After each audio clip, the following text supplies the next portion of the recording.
Hi, it's Ileana here at Awakening Cosmic Reality Show, and today we have Penny Bradley with us, Kevin Trimmel, Matt Tracy, and me, Ileana. We're going to discuss our SSP experiences and anything else you guys want to talk about. And Penny wanted to discuss the missing children and how we are not able to retrieve them from the abductions that happen, whether it's from ET abductions, the SSPs, or any other rogue factions or whatnots that are not of the highest good or the highest light and not of the positive. So Penny, would you like to discuss that first? Because I know you wanted to talk about that. That's pretty important to you. I was contacted yesterday by a frantic gentleman who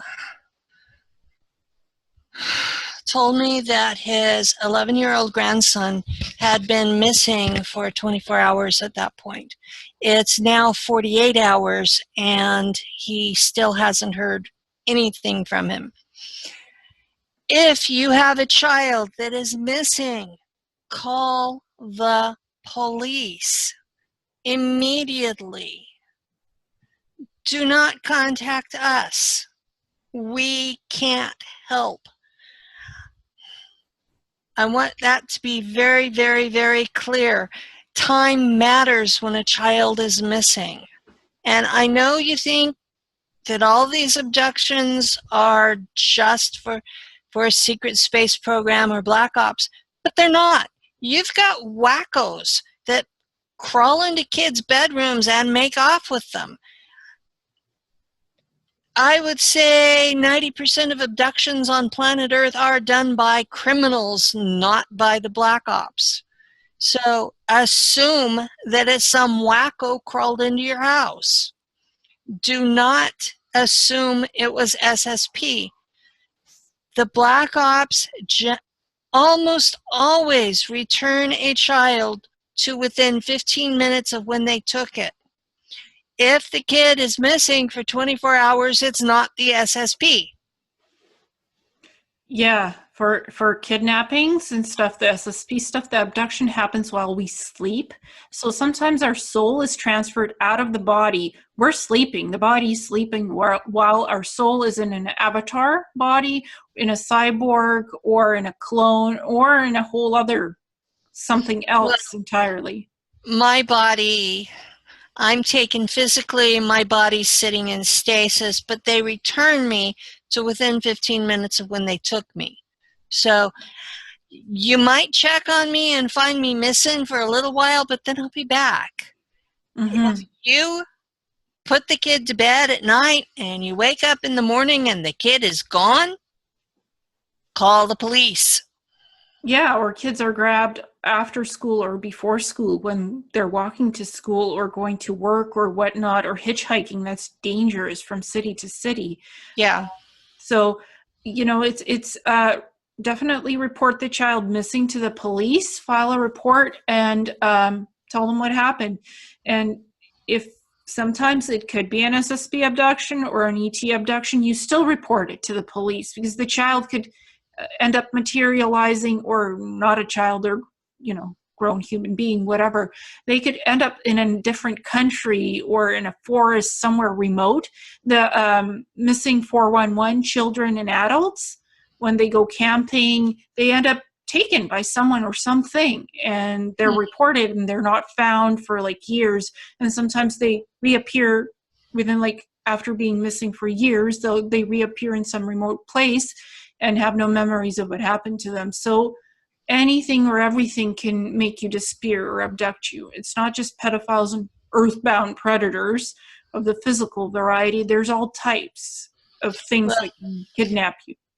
If your kid is abducted, assume it's a human first.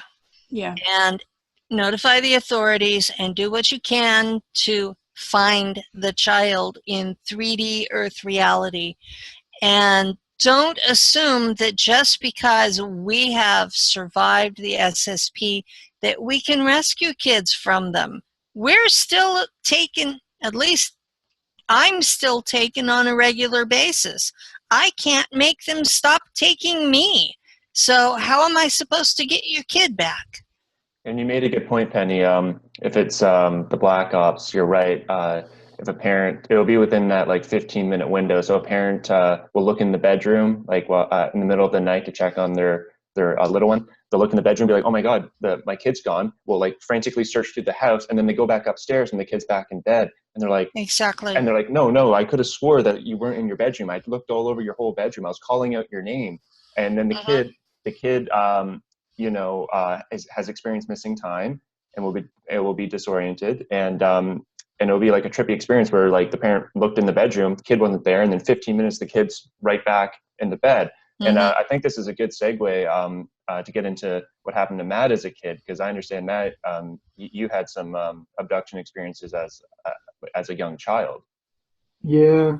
Well, recently, in the last couple of years, anytime the front or back door opens or closes in the middle of the night, my dad comes and checks on me now. I still live at home with my parents. When I was little, I think I was about 9 years old when it all started.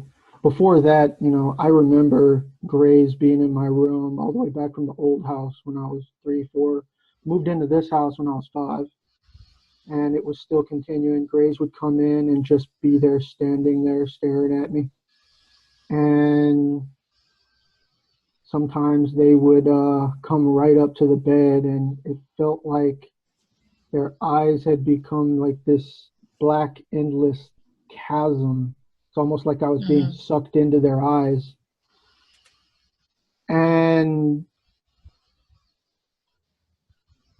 But then about 9 years old, I started remembering other things. There was this overlay memory of grays and this giant red gray.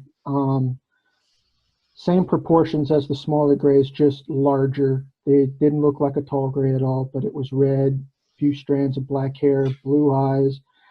But recently, in the last few months, I've started meditating and going through old memories. And some of those memories all of a sudden wash away, and something else is there in their place. It's almost like a mirage in the desert. It just wishes away. I assume those were screen memories that were put in place. And now, anytime there was that red looking being that was of the same shape as a gray, now there's this military man, human, black military fatigues. He had a black military beret on. I can't see his face. I see everything else. I even see his hair and his beret, but I don't see his face. That's what I have about the people that I interacted with at Langley, except they stop at the hips. Everything from the hips up is just invisible. So that has to do with memory blocking, which they do that to us on purpose, so we can't testify against like them. an added wiping. Yeah. Specifically geared towards key information. Yeah, exactly. Yeah. And just going back to the abductions, sometimes I would be abducted with my physical body, taken on the moon basis and the Mars basis by the planetary corporations. And sometimes it was just my body sleeping and my soul taken.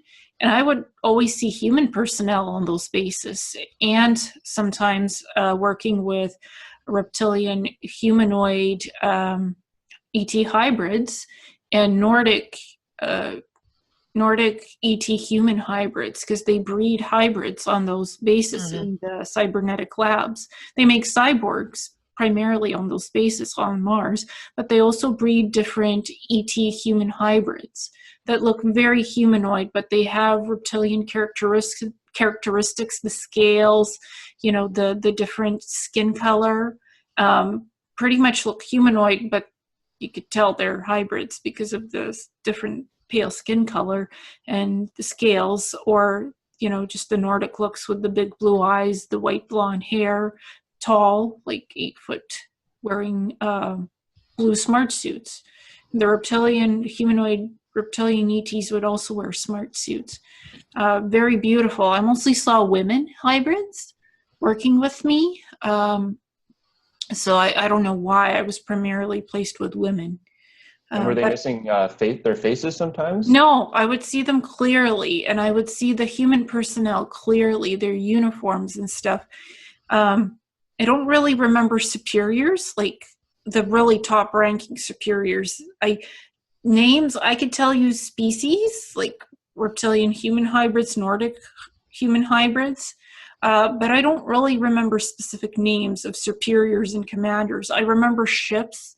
I remember exact coordinates of the bases on the moon and Mars that I've mapped and disclosed it and put it out in public. I remember names of bases, like Planetary Corp Base 1, 2, 3, 5, and onwards and coordinates. But specific names of people, nope. Right. I can't even remember where the bases were. I'm sure that I was always in the northern hemisphere, but if you ask if my life depended on picking them off a Mars map, I'd be dead. That's funny you mentioned northern hemisphere. I remember a base northern hemisphere that got attacked by a rogue ET faction that came in. It was definitely on the northern hemisphere of Mars. A base had been attacked. And then back to the faces missing, Matt.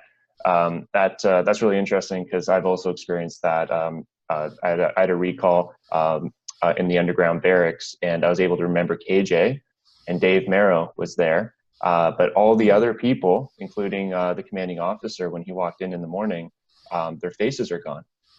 So it's really hard to name names and identify people when same thing. I can see their body, and then and I can hear their voice, and I remember what they said in our interactions, but the face is gone. And it's just really interesting that Penny and Matt, you guys have also experienced that.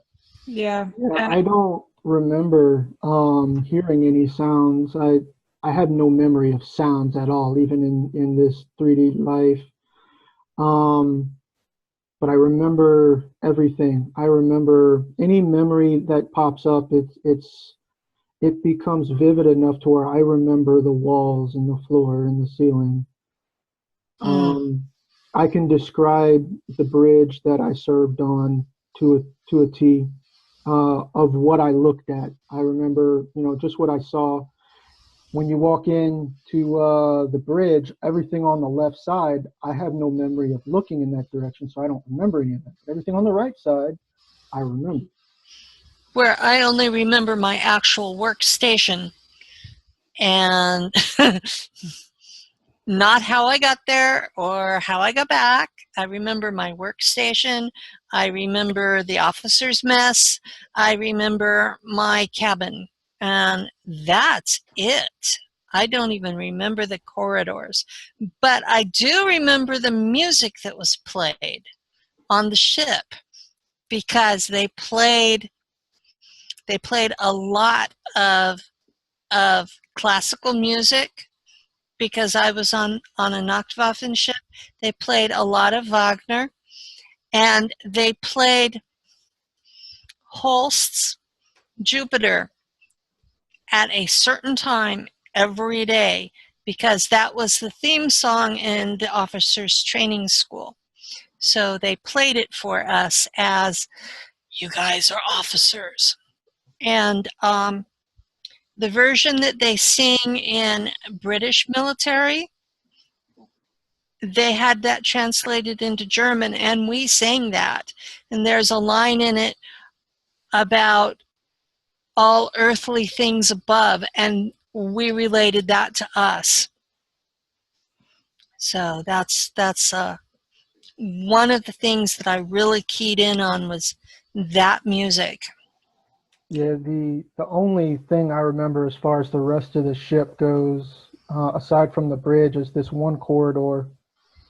I remember it was all black, dark. There were people on their knees lining the walls, and there were sparks flying on the walls. It's like they were doing something to the walls, some kind of work. And there was these floating orbs of light just hovering around them so they could see what they were doing, I guess. And I remember walking down that corridor, and at the end there was a mantid came around the corner. Out of complete blackness, I saw this mantid's face come around the corner, and I don't remember in the memory ever being bothered by it. It's like, you know, that's just the way life is. It's like, so what, you know? Yeah, I remember thinking in my mind, it asking me, how are the repairs coming? And I don't even remember responding. It's like it drew that out of my mind. I didn't even answer in my mind. And is this on an SSP ship? Like, yeah. I suspect so. I know I served on one of those teardrop shaped ships. I was a pilot. I was bridge crew. So I suspect so. Now, at some point, I remember what felt like the first moment I had ever stepped foot on that bridge. And I remember serving on the bridge. I have a bunch of memories now of serving on the bridge. And this memory in the corridor seems like later on. I don't know where in the timeline that is. I don't even know what rank I am at in this memory. Or if it was the same ship. I do remember the only time in my memories of having heard anything was somebody in English calling out to me as lieutenant. Mm-hmm. You have to be at least a lieutenant to be a pilot. Gotcha. So you're at least, that's what I remember. If you're a pilot, you're at least a lieutenant. And Matt, can I ask you, what's that writing behind you on the wall? Is it some protective writing that you have, like on the wall behind you? Yeah. Oh, this used to be my sister's bedroom back years ago, and I never changed the walls. Isn't that Yahweh? Yeah. Yeah. Yeah. Yahweh. Yeah, it's interesting. I thought maybe it was And like you'd be surprised what else is on the walls all over the freaking place. Yeah, because sometimes people put sigils and hieroglyphs and ruins even on their walls for protection, like to prevent the that SSPs. One in particular I put up there. Yeah, to prevent SSPs from abducting them, because sometimes symbols have meaning and power, and when you say things and write things down, it actually does protect you from being kidnapped. The reason that's up there, and it's actually on all four walls, ceiling and floor. But the reason that's up there is an experience my brother had in the other room next to me. He started writing all that on there because after a bout with drugs, he can now hear everything that goes on around him, and it actually made the voices go away. And one time when he finished that shielding, he stepped out of the room and he felt it all coming back. He stepped back into the room, and he literally fell to the floor feeling like something was being ripped out of him. So that's when I thought, you know what, maybe I should try this. So I did that, and at least for the first 2 weeks, I slept like a baby, which is not normal for me. But then after that, it just went back to normal. Yeah, psychically, I was like being led to ask you what the specific writing means, because it does mean something very significant, what's on your wall right now. It's just my psychic senses pick up on things like, I need to ask Matt this stuff because it is significant. So that's why I asked about the writing on the wall. Well, some of those only work if you believe in them. Mm-hmm. That's true. So a lot of those shieldings that are faith-based, if you believe in them, they'll work great. If you are more of a skeptic, then they don't work at all. And that's why a lot of people will swear, oh, you do contract ramifications, you do this, you do that, you do the other. Well, it worked for them because they believed in it. Right. So not all the solutions will work for everyone. That's true. My personal experience in that kind of stuff is, you know, blessing the house and whatnot. It'll work for a few days, maybe the first week, and then it's like it just starts to dissipate. Well, what I found was the non-physical things I could block with salt on the doorways. The classic get rid of the demons kind of things. That those act, Salt and stuff. yeah. Garlic on beside your windows indoors. Some species of beings actually don't like garlic or electricity. Like, those might not like me because I have garlic with everything I eat. Yeah, Around me right now. I had a lot of garlic last night. I do a lot of garlic and onions, but I love garlic. I had a real problem in this house, apartment, until I did the salt at the doors, and that worked. Since then, I've only had issues with ETs physical ETs or physical humans. I haven't had problems with interdimensionals or demons or any of those. yeah, my mom, the old Ruski Russian tradition, always put garlic bags and salt bags by the windows and the doors. It'll keep all the spirits and vampires and demons out of the house. It's I swear this is an old Russian tradition that they still do. My mom does it. Yeah. I've found that those kinds of faith-based shieldings, it works fine for the spiritual stuff. People who are astral projecting, it will shield you from them. It will shield you from energy vampires and whatnot, but it won't shield you from the physical stuff at all. Mm-mm. And that's It doesn't. Really what happens to me is I get taken physically. Yeah, that's what happens with me is I'm taken physically by physical ETs or physical humans who come through portal tech. And these kinds of faith-based blockages don't work at all for that. Recently, I have memories of under otherly control. After waking up, the memories start flooding in of me getting up out of bed, walking right out of my bedroom and out the back door. And then a light just beams down, and suddenly I don't remember. And then I remember walking back into the house, back into my bedroom, and then I get woken up to my dad knocking on my bedroom door, asking me if I'm here, if I'm okay. He just heard the door open and close. Yeah. So that's what happens. But I can't remember the point I was getting to. I used to, when I would come back, I would scream blood-curdling screams, and the neighbors would knock on the walls. Oh, I remember now.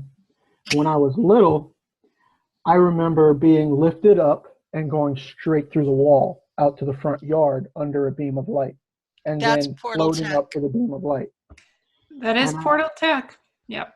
Mm-hmm. I remember looking down. I remember looking at my house and the military guys walking right through the wall, up to the beam of light, and then I would start floating up. And once I got near the source of the beam of light, I could see it was a triangle on the outer periphery of the light, a black triangle. But once I got near the source, I black out. I don't remember anything after that. If it's a triangle ship, it's American built. Yeah, and like a military men, agents or whatever, being able to walk through the walls if they have a smart suit on and they have an electromagnetic field around the smart suit that's activated, they could be invisible and walk through the walls. They could make themselves corporeal to you and you can see them and they'll walk through the wall. This guy didn't have any kind of smart suit. He was wearing your average U.S. military all black fatigues. Okay. The ones that are in fatigues instead of the smart suits, His sleeves were even rolled up to his elbows. They have on a thing that looks like a watch, and they press a button on it, and it projects a field that acts like a portal. And that was the earlier technology that they used on me when I was little. They would come through the walls with the portal tech. They would take me out and put me in a Jeep and drive me across country. And then they would use the same portal tech to take me back. Yeah, I'd have my closet in my old house. It had 5 portals in it that would interchange and open up, and one of the portals was a waterway type of a technology portal. Like Stargate. Well, yeah, sort of like Stargate, but some kind of waterway.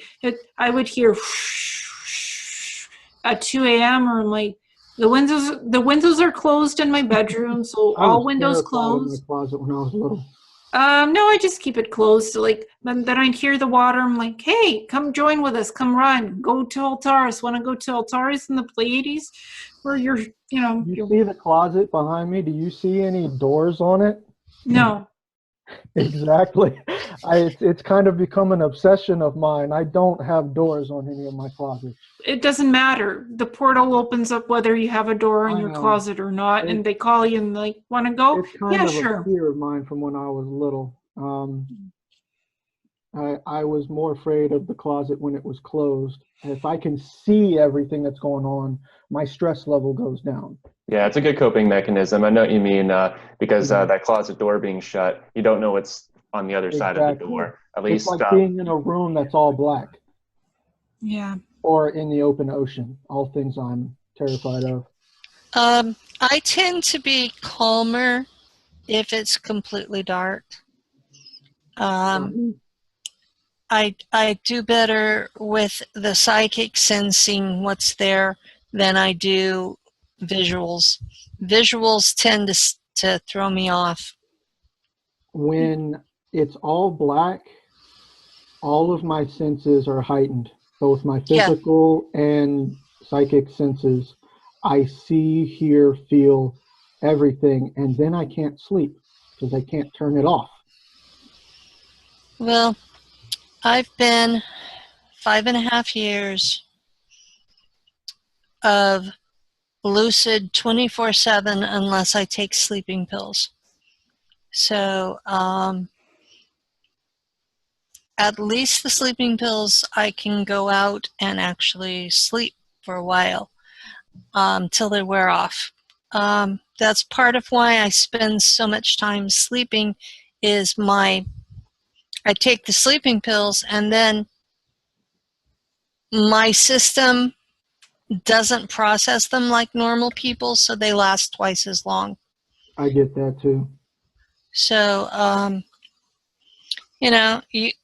otherwise I'm awake 24/7 and I start having mood swings and hostility towards people and probably piercing the veil a little bit too. Piercing the veil a whole lot. I haven't talked about it a whole lot, but piercing the veil is a major part of my life. I wanted to stay 3D rational when I talked about SSP because I'm working to get the kidnappings stopped. And when you start talking about piercing the veil, people go, oh shit, she's crazy. When you start talking about the metaphysical sciences that the SSP are into, it's less believable to people. We've talked about that, the three of us. Yeah, we did the spirituality of the SSP, and that went. They got it down to a science. That went ape shit because people were attacking Kevin. People were threatening me. Kevin got threatened. He went off Facebook for about a year. I almost totally disconnected as well and asked Dawn, our friend who hosted the 3 episodes, to take down the episodes because I was getting constant attacks by email from 3 weird guys. from different. Yeah, they judged the book by its cover because by calling the video spirituality within the SSP, it was like they thought that we were trying to say that this is a good thing, like the spirituality they're practicing is a positive kind of thing, and so more appropriately, the video should have been called like dark spirituality within the SSP. You know what I mean? I think that people were judging the book by its cover because it made it sound like, oh, they have this spiritualism that's it's closer to witchcraft that they're into. It's called The Left-Hand Path, and it's a legitimate religious belief that goes back for millennia. It's just not what most people want to be true. And when I've spoken about it with interviewers that were not involved on that particular one, I've had them just stop and scream at me that I'm full of shit. I don't know what I'm talking about. Yeah, I do. I was in Darkfleet for 50 years. I know exactly what they teach. Now, I know that their methods work. I know they work really well. Mm-hmm. But they're not what people want to be true. Right. So, as long as I was the only one of us that did not get death threats over it, and I'm still wondering why. And I mean, I'm fine with it. I'm glad nobody wants to kill me, but I don't know. I thought we made it clear this is what they teach us in this, not that this was a good and righteous and acceptable thing. We never said that. Most people I talk to who start bringing up the SSP and stuff, they start going off on how awesome it is and how amazing it is, and I'm like, you've got to be kidding me. You obviously I agree. You've got to be kidding. You obviously were not there if you think it's wonderful. I have very few recent memories of it. I have memories of lots of days of mindless repetition. You're doing the same thing over and over and over, and a chip in my head constantly reminding me that they are observing my thoughts, and that if I get out of line, I'm going to have a major headache, and if I'm really out of line, they're going to bring me to my knees. And I'm just the type person that would do that just to see how far it would take. And I'm the kind of guy who doesn't like being told not to do something. I'll do it just to piss you off. Yeah, well, you know, maybe that's an aspect of pilots. What can I say? Yeah. But, you know, they were not nice people. No. But saying that, my parents were worse. The ones who were part of the training of me were far worse than the people I served with on the ship. Yeah, the people at Langley were worse than anything I encountered in space, of any race, any species, any planet, anywhere. Those human beings were worse than anything else. Just with what little I remember, I tend to agree with you. I don't know who trained me. I know it was probably here on or around Earth. I might have been a space station. I don't remember being outside. I remember being entirely inside. The structure was all metal, painted gray. That could be anywhere. You're right. The inside layout. I mean, the structure. It reminds me of the inside way the Prometheus and Daedalus looked on Stargate. It was metal with gray paint. Sometimes they interfere with us with computer tech and stuff when we're having these meetings and these chats. Something weird can happen. I'm experiencing that since I started coming forward a few months back.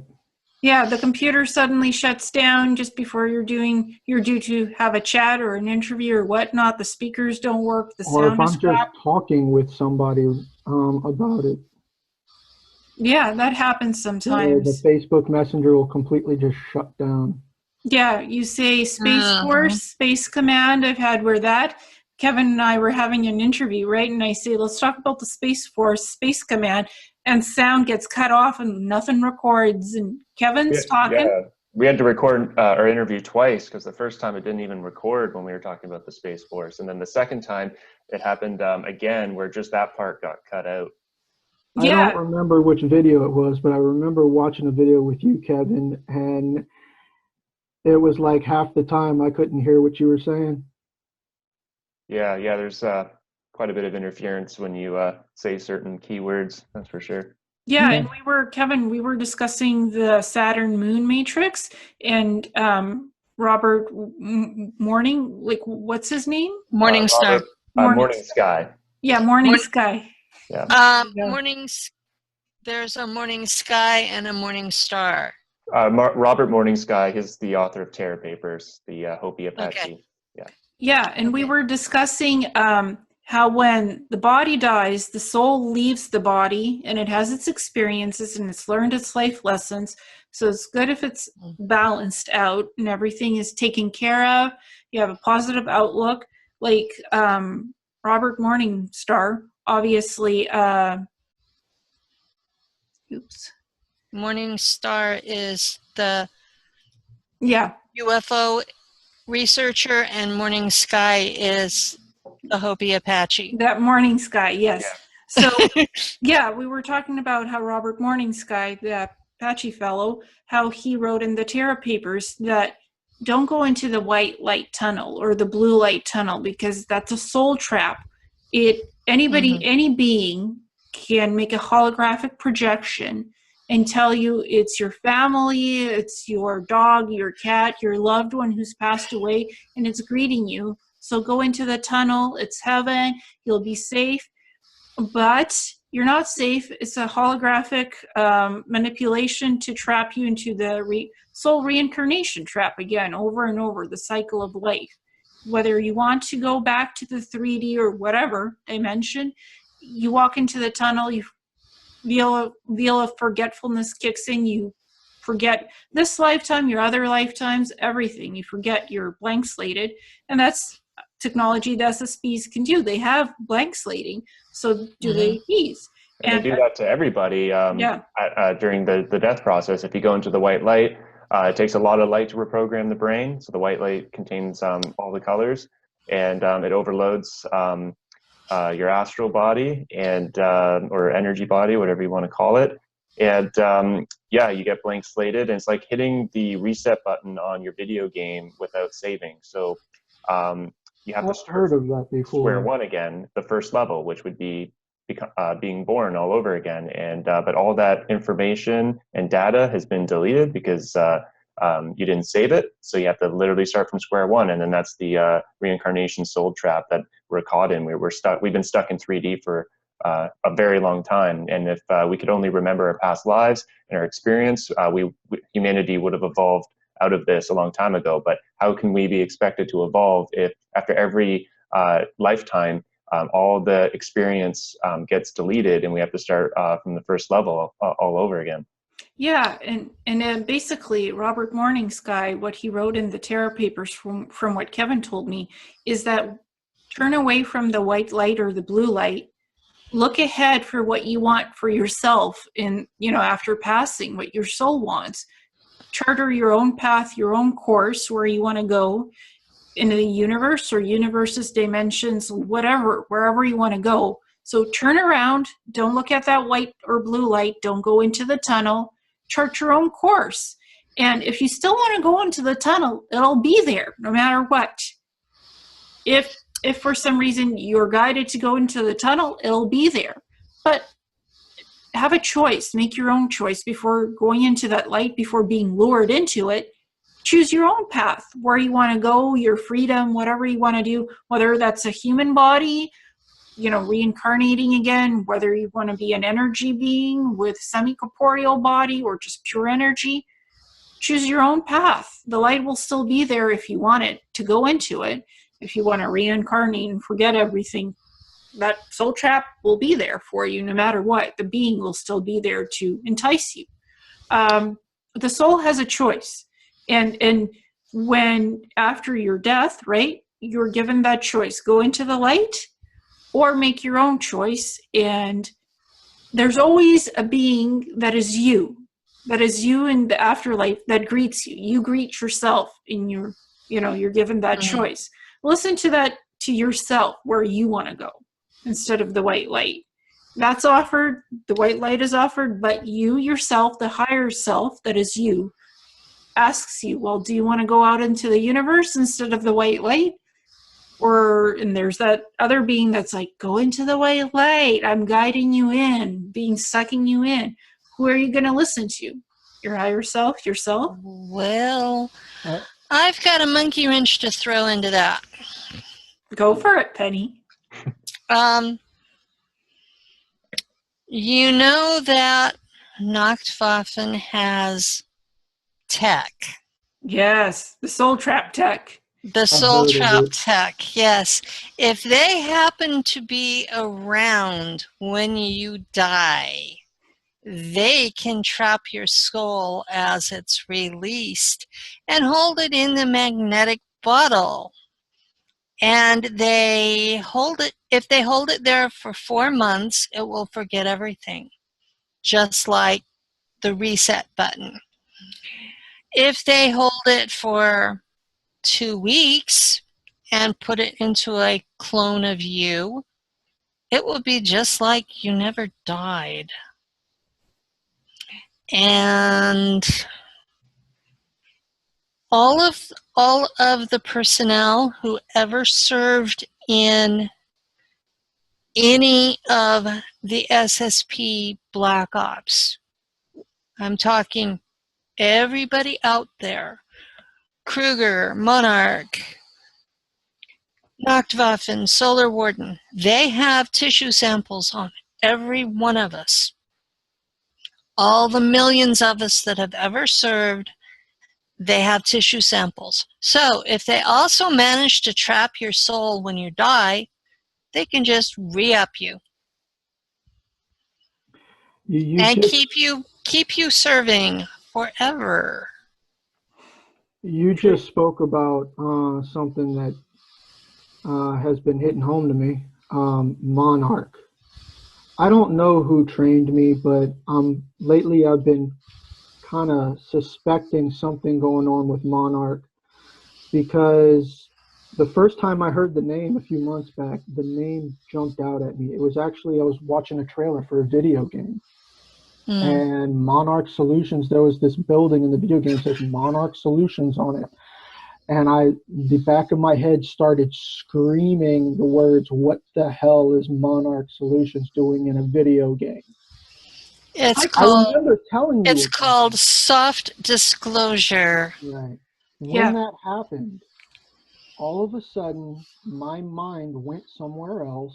There was this room, looked like a regular office room, but it was all blacked out and dark. There were these computer screens. There was like maybe 5 or 6 of them along the wall, and there was these people sitting in office chairs, tall office chairs, where it goes right above your head. So I didn't really see much at first.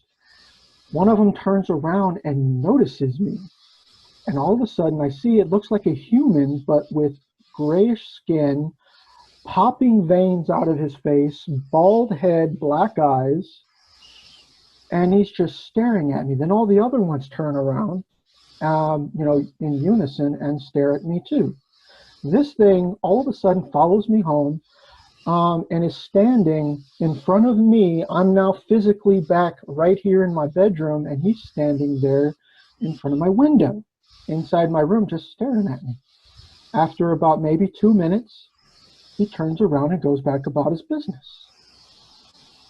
And then I see, it's like I'm still seeing in that room, he walks back in the chair, and they all in unison turn around and go back to what they were doing.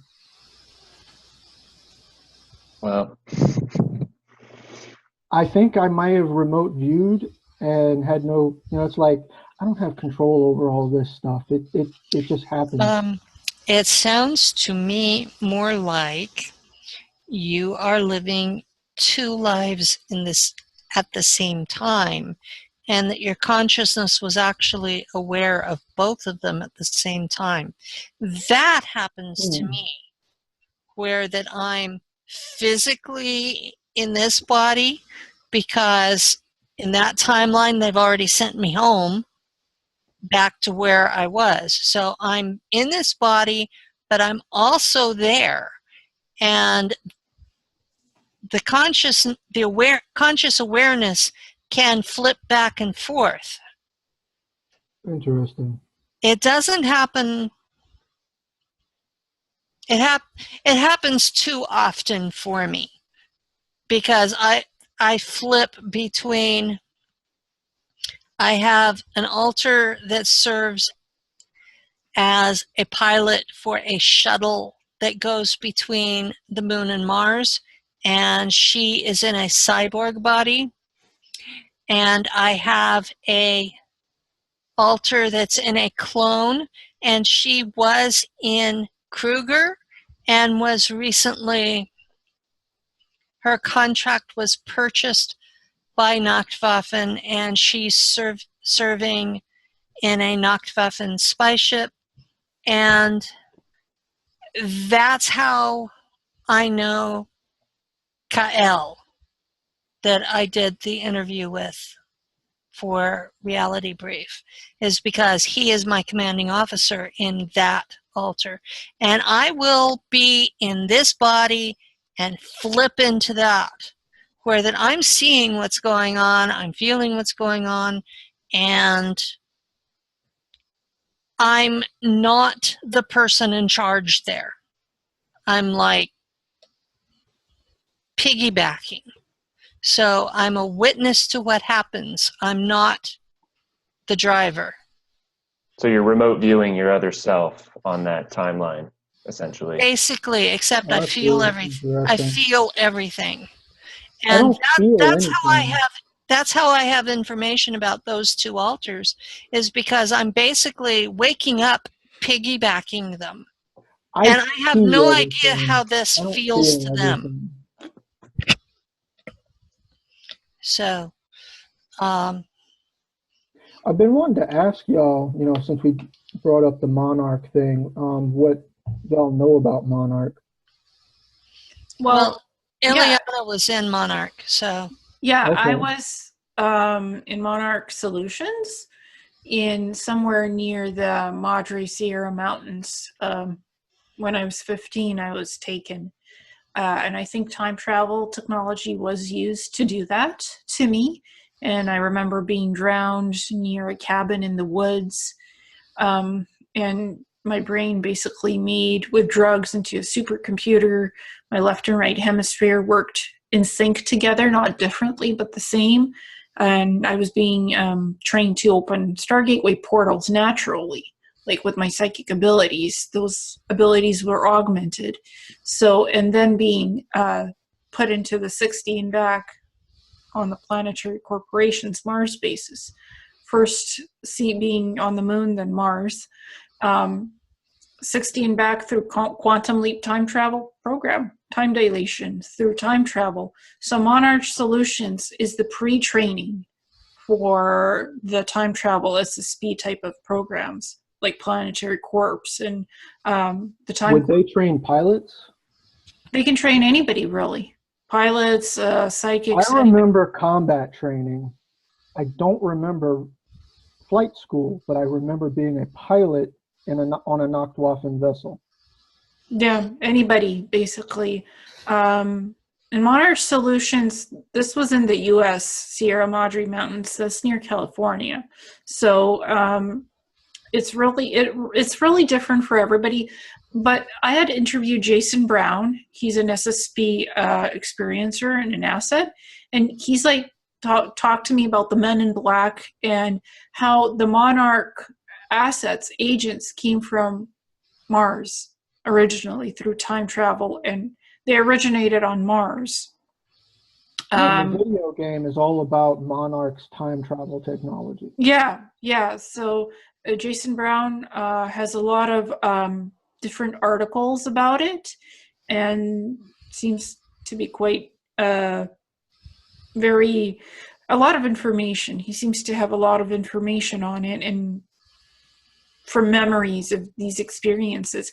So he claims the Monarch assets and agents originated from Mars, and when they had that catastrophe on it 500,000 years ago, or even maybe 800, that these were refugees from Mars, that they were transferred here. The Monarch agents were transferred from Mars here, and because they had these psychic abilities and they were hunted here on Earth and they were refugees here. So that's what he claims on the website that he hosts, and that the Men in Black programs exist and they train the Monarch agents. Well, Max Spears was a member of our group when he was killed, and he had talked about that his version of Monarch did mind fracture of kids and trained them with sex magic, and that there were a lot of left-hand path rituals in his training, but that most of them had altars in clones that were used off-world. Some were sex assassins, and some were just regular super soldiers in battle. There are a lot of little wars all over the galaxy. There are a couple of huge wars in the galaxy, and at least one of them the Draco are involved in and have dragged Nachtwaffen in as allies. So basically my understanding of Kruger and Monarch is that they are mercenaries and assassins for hire, and that because of the nature of these things, that the two companies end up working for opposite sides in the same war. And so they have programmed their assets to hate each other. Now, I know I had one altar that was a sex slave on Mars, and she was in Monarch, and I had at least two that were in Kruger, who were fighter pilots, and one of those has since been purchased by Nachtwaffen. When you are in Monarch or Kruger, you're a slave. Flat out, they own you. They purchase. Okay, when you're first mind fractured, you have, I think it's just under 2,200 altars. And the company purchases a set number of those and the tissue samples to create cloned bodies for them. And they will use you however they want in those altars. And while they're using you, your natural body is in stasis. And when they're done, they'll send you back in time to when they took you. So you are literally in two places at once while this is going on. And sometimes more, depending on how many altars they're using. They're supposed to only use you for 20 years each. But they push that. I know people that have done multiples in each altar. And they don't pay you. they treat you like crap. They leave you damaged, severely damaged. I wouldn't say any of us are exactly what you'd call normal. And the memories are horrific, and they follow right along with the rape parts of the mind fracture. And we've all been there. Every single one of us in these SSP Black Ops have been through mind fracture of some sort or another. Even if your Earth alter doesn't understand it or accept it, you still served as alters. And it was this understanding that they were taking these bits of me and making them serve as a person, that trying to fit the story back together started making sense. And I've been using shamanic soul retrieval techniques to put the pieces back together. And I've got 30 altars put back together. Now, because I don't have all 2,200, I'm still kind of shaky. But 30 is a lot better than the one that they left me with. And this is not multiple personality disorder. It's not like these alters take you over in the body that you're in. It's just memories of these alters, right? Right. No, I have actual personalities that fight in my head over who's going to be the boss.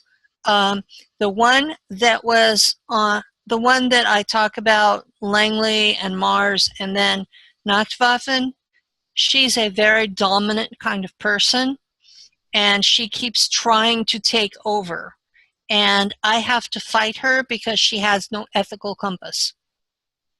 If she had an ethical compass, I would probably let her do it. But she doesn't. She is fully left-hand path and enjoys bullying people. So I cannot let her take over. But do some of the other more ethical alters sometimes take over? I've had them pop up and run the show for a couple of hours at a time. None of them that were in the SSP have any kind of ethical compass. They were not taught that. My parents may have been abusive, but they did teach me an ethical compass. It's funny that my mother now in her 80s doesn't agree with it, but she's the one that taught me. Yeah, and some of us, we are in contact with our higher self, the future us, or whatever, that oversoul, whatever you want to call it in the New Age communities, where you actually are in touch with your highest possiblest you that exists out there in the universe. Because this is a soul spark. This is part of you existing in a human body. It's not all of you. Your oversoul, the soul that has everything together, all the memories, everything, it guides you sometimes and it talks to you. So if you hear a voice in your head, it's not schizophrenia, it's not multiple personality disorder, it's just you connecting with that higher consciousness that is also you out there, and it exists on multiple timelines because it can. Your soul has bits and parts out there. Well, my all of the above going on. My 6D self is not a nice person, and I have to make her sit back and watch. My 9D self is a nice person, and since I finally got it together enough to get there, I've done better with her influence. But the 6D person, her attitude is the same as the Catholics during the Cathar Wars, kill them all and let sort them out. Yeah, and it's not like most people, like if doctors heard us talking, they'd say you need to be on pills for this multiple personality disorders, schizophrenia issues. My doctor wants me on pills, and I keep saying I'm doing fine.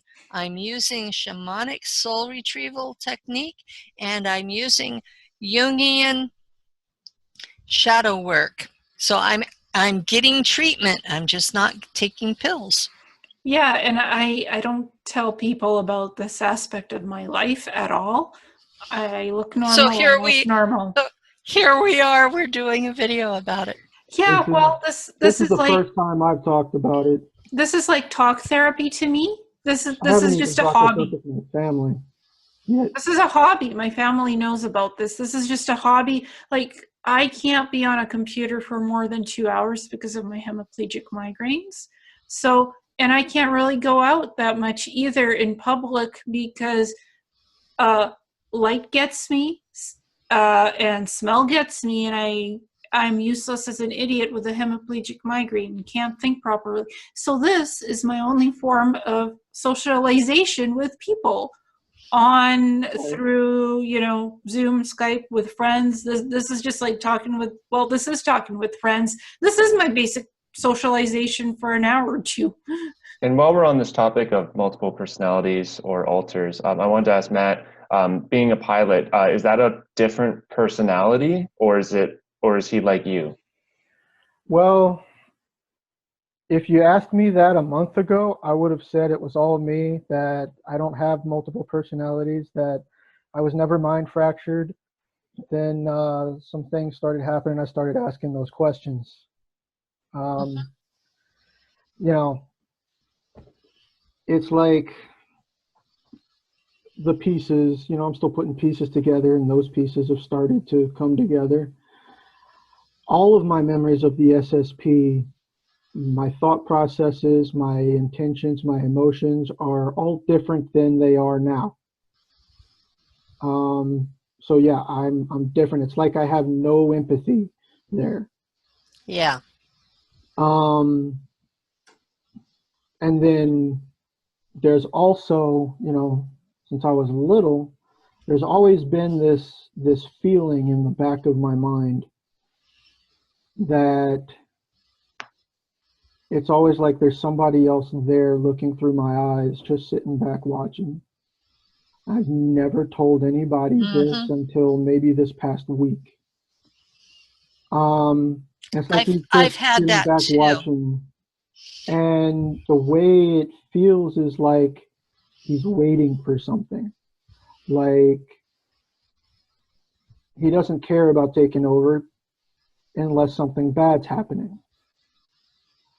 Like, there have been a couple of times where I felt my life being threatened, and then everything started going fuzzy.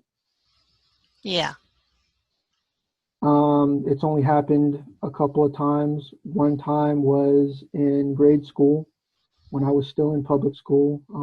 I think maybe a year after that, I started getting homeschooled. There was a bully, and I was 9 years old.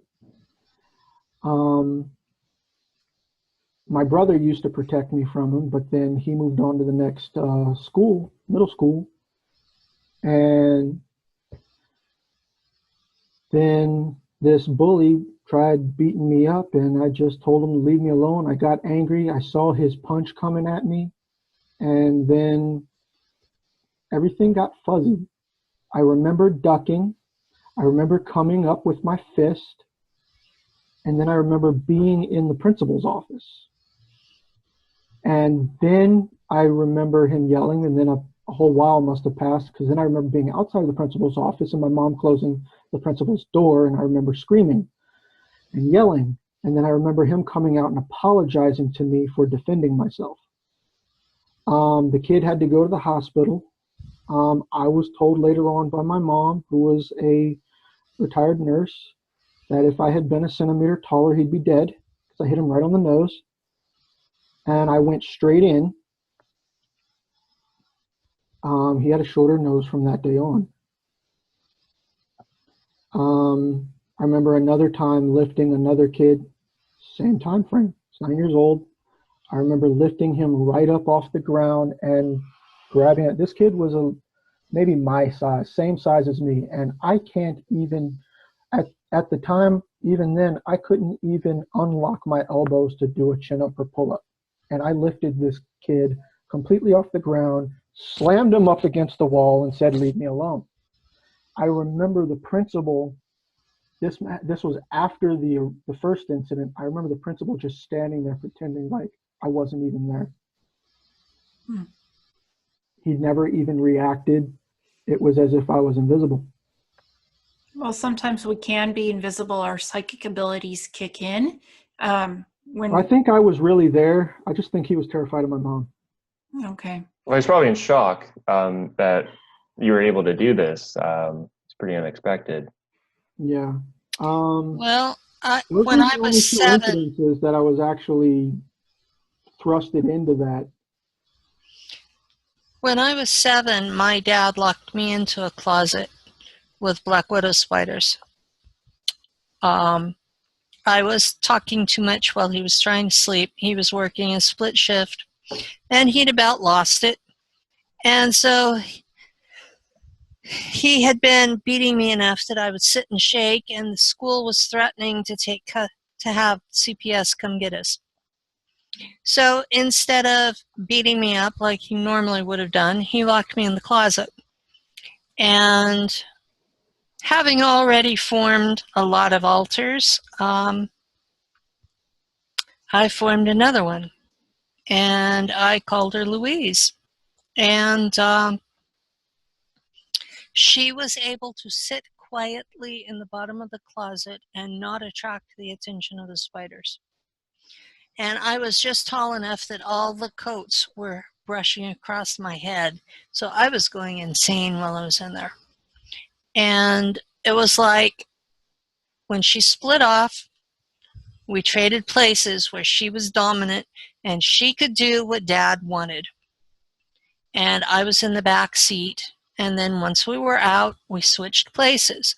And any time that my father got abusive, we switched places. And she was the one who dealt with his abuse and punishments. And later on, when I was an older teen and I was raped, she was the one who lived through that. So I've known my entire adult life that I had altars. I've been in therapy to deal with them. And because I had a third altar that I knew about who was suicidal, I've been in and out of therapy my whole life. And they never cared about the altars. They cared about the suicidal. And so I've been on antidepressants and SSRIs, and I OD'd on a tricyclic in 1984. And after that, they were afraid to put me on psych meds for a while. When I didn't do it again, they decided that SSRIs were wonderful. And I ended up on them for 20 years and got serotonin sickness and went off them. And I went off them in 2012. And the next year was when the NSA agent activated my memory. So I have to wonder if it wasn't something that was arranged. And what you described in the closet when that altar was triggered, this is another trait that some altars have, where dimming your energy to make yourself energetically invisible. In this case, you were able to dim your energy so the spiders left you alone. It reminds me of, I knew a lady, and she told me how when she was a little kid, 7 or 8 years old, she was playing in the forest, and on the trail, all of a sudden this white van on a walking trail in the woods, this white van pulled up and was driving on a walking trail, and she got this really bad feeling. So she ran into the woods, climbed a tree, and 2 men and a woman got out of the van and started calling out to her, saying like we saw you, like we saw you, little girl. We know you're out there. Don't hide from us. And they were going to abduct her. And so they were calling her bluff, saying like, we know you're out there. Like, we're going to find you. So what she did is she describes that in that moment, she was in this tree and she was dimming her energy, and she put herself physically into a ball, and she dimmed her energy, and she said she looked down, and the guy was staring up at her, like looking straight up at the tree, looking right at her, and he couldn't see her because she had actually dimmed her energy. That he was looking right at her, but he didn't see her, and then he kept walking and shouting for her. So it just reminded me of what happened to you. Yeah, where most everybody else in the SSP groups keep telling me, I don't have alters, I don't have alters, I don't have alters. I've known since I was 7 that I had alters because I had 3 of them active all along. So for me to accept, okay, I have induced dissociative identity disorder, I could accept that because I knew I'd been dealing with it for 50 years. So when I finally accepted the diagnosis and started getting help through, well, Lou's a shaman. And so when he started helping me with the soul fragment retrieval and teaching me how to go into the shamanic trance by myself, where he would just keep an eye on me, you know, yeah, you're okay, and observe me. So I wasn't ever alone doing this. I was with someone who was trained. So I recommend that this actually works, where the stuff the shrinks do doesn't. Have you ever heard of a shrink being able to reintegrate alters? Nope. So this works. I have reintegrated 30 alters. Are we still wanting to continue talking about the altars? Matt, you were saying you had no idea about these altars, but now it's something... Yeah. A month ago, you'd have asked me if I had any alters or if any of this mind fracturing torture would have happened to me, and I had no memory of that. As far as I was concerned, that never happened to me. And then the memories of the torture started coming back. The stuff I don't want to talk about started coming back. And I remember in it, it was so horrible.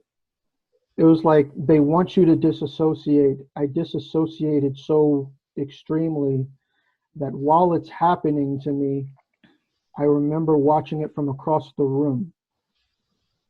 Yeah. And I remember the emotions of whoever was in control in my body at the time. It's like we're emotionally dead. Yeah, I lived probably 20 years on disassociation in this life, not counting the others.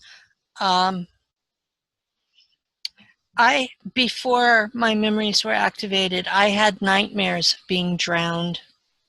In fact, when I was a kid and went to swim lessons, I kept inhaling the pool because that was the lesson that they teach you in mind fracture, is to breathe the water so that when they put you in the regeneration tank, you'll breathe the goo. So I was doing that in the swimming pool when they were trying to teach me to swim in this life, and my mom got really mad. They had paid for the class, and here I couldn't learn to swim because I kept breathing the pool.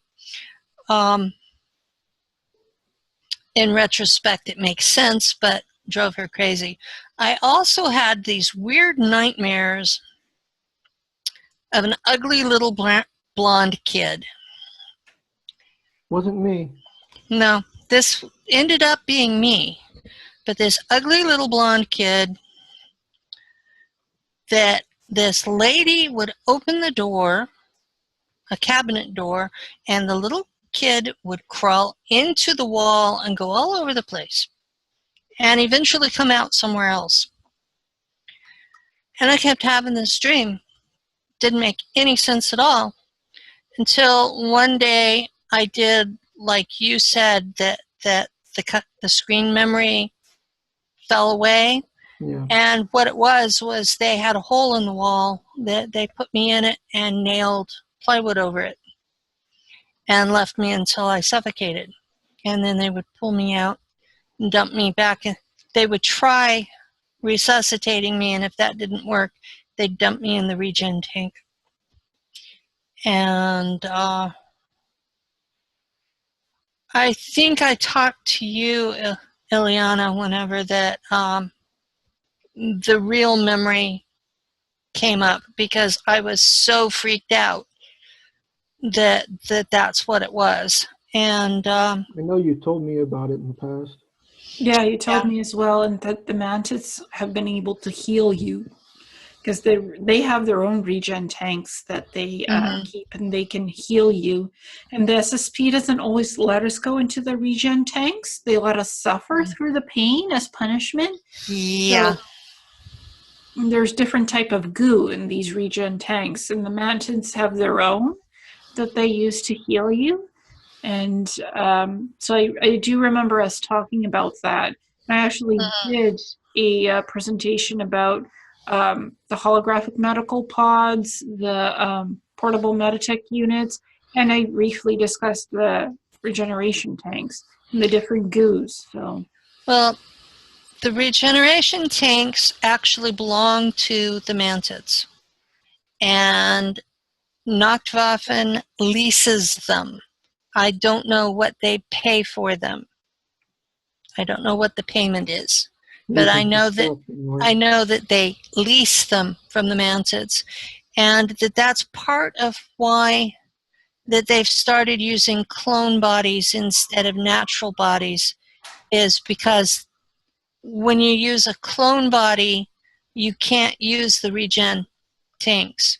So they've switched to a different tech to use on cloned bodies, and that would be the med pods and the tables and the holographic tables and those.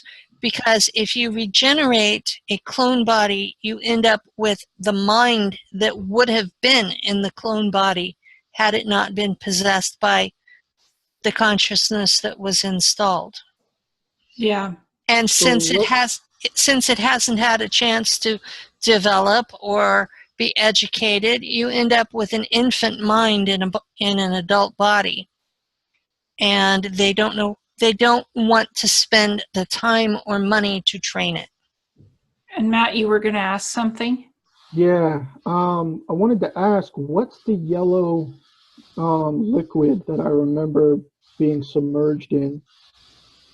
Well, it could be different goos. The thing is, it's hard to answer because I remember blue goo and green goo healing people in their like psychological trauma before being age regressed, and all like scars and physical stuff. I remember green and blue goo removing those things. I remember a blue one and I remember a yellow one. The yellow one that I remember is from the stasis chamber. Whenever whenever you're switched from your body into the clone body, both of them are in a yellow gel, yellow liquid. And I'll tell you, it's really, really freaky to wake up during that process and be seeing the clone body limp, and then you're there, and then you're seeing your natural body limp, and both are in this yellow stuff. Yeah, it's like the new show Altered Carbon, where you've had that stack, you've had the clone body, the stack. Your memory has been saved in this holographic chip technology and put into a new meat suit in Altered Carbon, and they have several of you. It's your very personalized clone, like for the elites and the other bodies that they produce. Basically, you get what you get if you're not rich, and you could have your memories put into the. Well, I guess the stack is actually the thing, the cortical holographic chip, and then you have the meat suit. I don't remember what the meat suit, the clone body, was called, but you have the stack put into the clone body. and you have better clone bodies for the elites, and then you have whatever's left over for the normal people who can't pay for a better one. So yeah, it has generally irritated me that when people start talking about the clones being soulless, mindless clones, they're not. no, If they were allowed to develop, they would be just regular people like an identical twin or a triplet. And instead, we are using technology that puts someone else's consciousness in on top of that, and it's the same thing as possession. Mm-hmm. And I personally think it's incredibly unethical. Oh, it is. And Altered Carbon featured that, and it's exactly what I've seen on the cybernetic labs happening on the Planetary Corporation basis, Mars basis. Altered Carbon, I would say, is exactly like what one of the whistleblowers called interplanetary corporate conglomerate, down to the T, where you have the cortical stack and you have the cloned body, and the memories. Your memories are uploaded from your soul right into this cortical stack thing, and that's put into the clone body, and they can carbon copy that clone body over and over again because they have your original DNA on file. So that's Altered Carbon, and it could take places on Earth, it could take places on other Federation planets that they've colonized. So Altered Carbon is from Netflix. It's disclosure of what's really going on out in space, and what's happened to Penny, to me, to Kevin, and to Matt, to certain degrees of different experiential experiences. Mm-hmm. There's a lot of crap that's going on out there, and very little of it's ethical. Yeah, it's not ethical at all. Guys, let's being ethical at all. No, never ethical. Let's each do like 5 minutes of the most top experiences that happened to us in the SSP. Top experiences? Yeah, like the most you remember, the most, what stands out in your mind the most, like 5 minutes for everybody. Okay. Should I start? Yeah, sure. Sure. Okay. For me, as my role as an empathic, being in the Solar Warren communications program, working as an ET interface, it would have to be, my top experiences would be actually interfacing with the beings via the entrainment process. And so being face-to-face with a raptor, being face-to-face with a long-nosed gray, being face-to-face with Nordic hybrids, like you mentioned, Ileana. There was a couple different types. The small grays, which were programmable life forms, but still communicated telepathically. And so, yeah, just being with the beings and having to interface with them, and also attending the conferences. It's funny, you mentioned, Matt, that sometimes you can't remember the audio. And for me, it's like that too. Like when at these conferences, even though the ETs are communicating telepathically and using synthetic telepathy, what they were thinking would come up on a screen that the human personnel could read. I know that the humans were still chatting amongst themselves and the audio is completely gone. So it's like they just hit the mute button on my memory. I can see them talking, but I can't remember what they were saying. But that's definitely like my top experiences would be interfacing with the beings, attending the conferences, and just seeing the various different types of ETs that at least Solar Warden, that particular faction, was in contact with. So I think that pretty much sums up my top experience. What about you, Penny?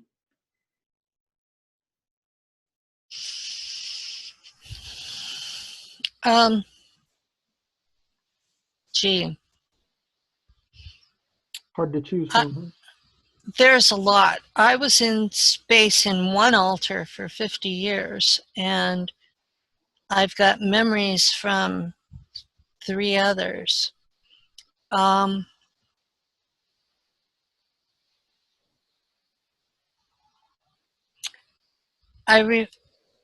of the biggies was when I was in Shula on Mars. That's school in the German colony. And the Mars Raptors came through the wall, and I was so frightened that I formed a protective force field by my own energy. And I saved about 50 kids inside this force field. And being inside that and seeing the raptors hit it with their claws has got to be one of the most frightening things I've lived through. And because we survived it, Nachtwaffen has this technique that Tony called it rephoning, Tony Rodriguez, and where that they go back in time and change things. They can reset it and go back over and over and over. And what they did was the people that I was not able to save, they went back and pulled them all out. And then they took out the raptors after they got all the people out. They shot them. But because it was school kids, we had no defenses at that time. And after this event, they started teaching us weapons. But and we were armed at all times after that, just in case the raptors did it again. But I was 10, 11, something like that. I was taken to Mars when I was 9, and they were afraid of me because I was trained to be a psi weapon. And this was an example of me using that ability for good. So that was kind of a really big deal. That was what made them decide I could be trusted in a fighter plane when I was older. One of the things that I still have nightmares about, and this happened more than once. I'm not sure how many times, because the nightmares, it's sort of a blur of all of them. But I would be ordered to pick up a Mars mantid. They're a little bit smaller, and they're not really affiliated with the regular mantids. And I was ordered to pick one up for interrogation because they needed intel. Well, it required you get out of the ship. So that's always a scary thing when you're not trained as a foot soldier. So I would have to get out of the ship and chase down a mantid because I had to capture it alive instead of just shoot it. And they would invariably duck into a cave, and they keep Mars spiders as pets. And they have a telepathic link between them. So it's like a sheep herder and his dog. They use hand signals. Well, the mantid and his spider would use telepathy. And I'm mildly telepathic, so I would get a clue that there was something going on, but I couldn't pick up the language. And all of a sudden, these huge spiders would pop out of nowhere. And they'd be anywhere from 10 to 15 feet across. And they have 2 sets of mandibles, one over the other, straight at the stomach. And the really only good thing about that is that the poison is so fast it doesn't hurt very long. But it's like liquid fire when it goes in. And that would happen, and I would be just cussing until I lost consciousness. And I'd wake up in green goo in a regen tank. So I knew someone had to go get me. And I would get yelled at. And in Nachtwaffen, every time I was in trouble, they would call me a Missgeburt. It's to the point that it's a trigger word for me, even in Nachtwaffen. It basically means something that survived an abortion and shouldn't have. And the implication is monstrous and ugly and not deserving of life. And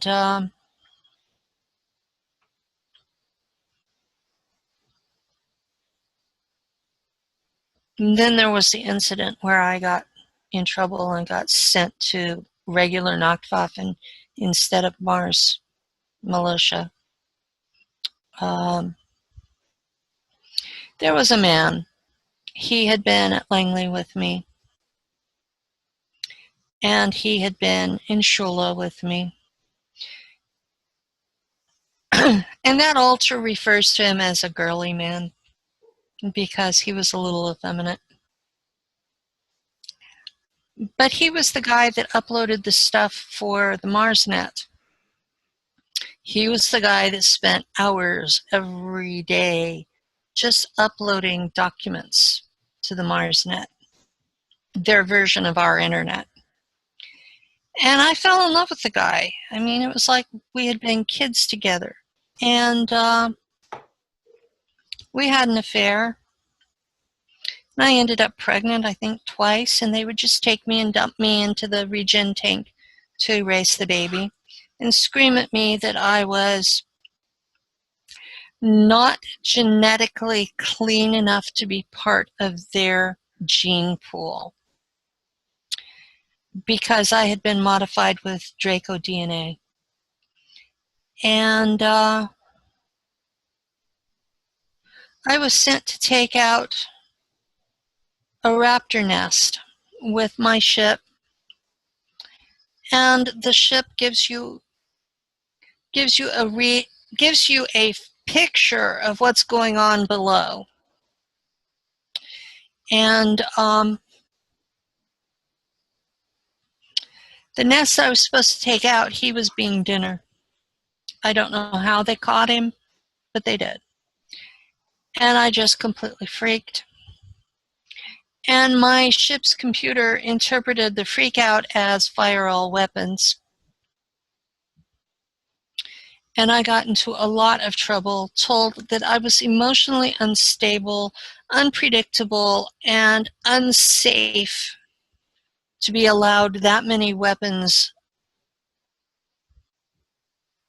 anywhere near human civilization. And that was when they sent me off to Nachtwaffen in a ship as a navigator. And they had a chip in me where I was, most of my memories from the ship were stored in the ship's computer instead of in my head. So I just have memories of endless days and days looking at a screen. So, yeah, that's what I had 50 years of. And Matt, what about you? Just because we are coming up to the 2-hour mark, so just kind of like 2-3 minutes for each. Penny brought up the horrible spider experience. I've got my own. I remember this is the only time I ever remember being on the surface.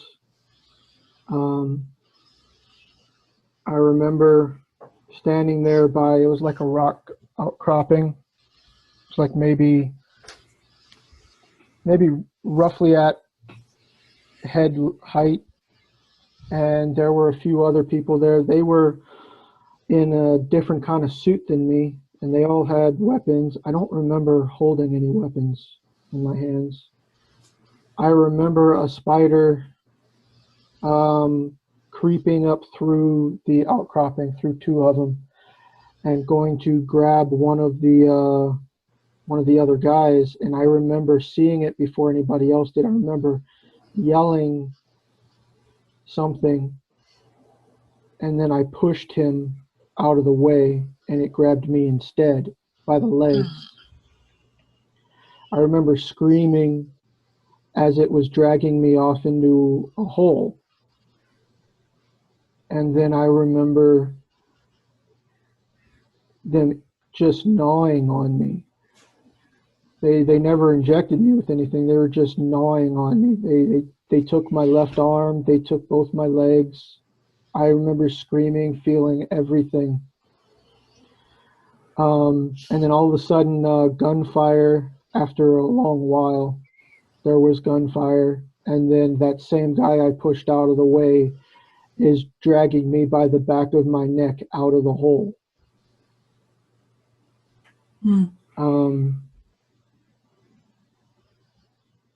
Other than that, some of the strongest memories I've got are of my training as a little boy. I remember being tested up against a Draco, a reptilian. It was extremely broad-shouldered, like longer than my arms can reach now, and I was maybe 12 or 13 at the time by the way everything looked to me, by the way I looked. It was extremely dark in the room. It was a room, there was a observatory, glassed-in observation room behind me with people standing there watching. There was this blonde girl with me, which was all throughout my training. We were always together. It was like if it was testing both of us. If it was training, we were both being trained side by side. If it was hand-to-hand combat drills practice, it was us drilling on each other. I remember her all the way back from the moment we were processed in the room. It was almost black in the room. Everybody was huddling up with each other to comfort each other up against the walls, and it was just me and her holding on to each other. I remember them coming in the room, a human woman and some guy I thought was a guy at the time, but I couldn't make anything out. But when he grabbed me and tried to drag me away, his hand, it was like, it wasn't a human hand. I don't remember seeing it, but I could remember it being as hard as bone, dragging me away. And she's just standing there with the woman holding her back, and we're just staring at each other, not wanting to leave each other. And then back to the training room, I remember us both being there. And I remember this giant thing just charging at us, and the goal was to not let him hit us, to evade. If we can get a strike in, do so. I remember after a good while, it was almost like we were doing acrobatics off of this guy, keeping him from, keeping his attacks from connecting. Yeah. I remember one about to connect onto her, and I remember pushing her out the way and it hitting me. I think several ribs were broken. I think he pulled back actually while he was about to impact. It was almost like he was pulling back, not wanting to kill me. And then I remember everybody in the observation room not being happy with my actions. Yeah. For me, it was when Kevin discussed with me how I was training SSP assets from Solar Warden in the swimming pool on Mars, one of the Mars facilities, and how I told them to jump in the pool, and I didn't tell them anything else, and they were supposed to activate their psychic chi and actually float above the pool and not drown. Most of the cadets, you could call them that, trainees, drowned. Kevin stayed above the top 5 and held out the longest. He also drowned, and then he was thrown into the regen tank. And I was just standing there looking at them, and basically I didn't tell them why they needed to get into the pool. All I said was get in and swim for your life. That's all I said. I didn't say float. I said swim. But the intention was not to swim, but to float above the pool and stay above it in your psychic bubble, in your psychic shield. Because the ones that could activate their psychic shields, their chi energy, build it up, they're the strongest, and they're the ones that get to move on into the next level of their training. The ones that, couldn't hold their chi and drowned, they were thrown into the regen tanks and back for retraining again until they could float above the water in the deep water pool. So that's what I remember. And Kevin was telling me that I was wearing some kind of a dive suit. So that's a memory that I have of Kevin. And I've always had this memory, but it was kind of like hazy, not very clear until I actually got in contact with Kevin. And at the time he was calling himself Kevin, because that's kind of like in French you'd say Kevin Trimmel. In English it's Kevin Trimmel. So and we talked on text through Facebook, because he was thinking of contacting me. I was thinking of contacting him, and psychically, like, we contacted each other on the same time. Like, he wrote me something and I wrote him something, and it just like clicked on the same wavelength at the same time. We like message each other pretty much at the same moment. The Qigong swimming lessons. It's like when you were talking about the mind fracturing earlier, the intentional drowning, because it didn't matter even if you use your chi or ki to do the energy bubble to keep yourself floating longer than just brute strength. There was no way out of the pool. It was so high up, the walls of the pool were so high up that once you dove in, the only way to get out of there is if someone were to throw you a line. So there's no way to crawl out of this thing. And so once you jumped in, it was intended to test their psi abilities. And in the moment, that survival dynamic, are these psi abilities going to come to the surface and keep you alive just a little longer, or are you just going to try to do it purely with your own strength, which you would actually tire more quickly if you were just trying to do it with like treading water with brute strength instead of using your own energy. That was it, but that was intentional because everyone drowned. Like no one won that competition, if you want to call it a competition. We all ended up drowning, and that was one of those traumatic moments where they had successfully begun to fracture the mind.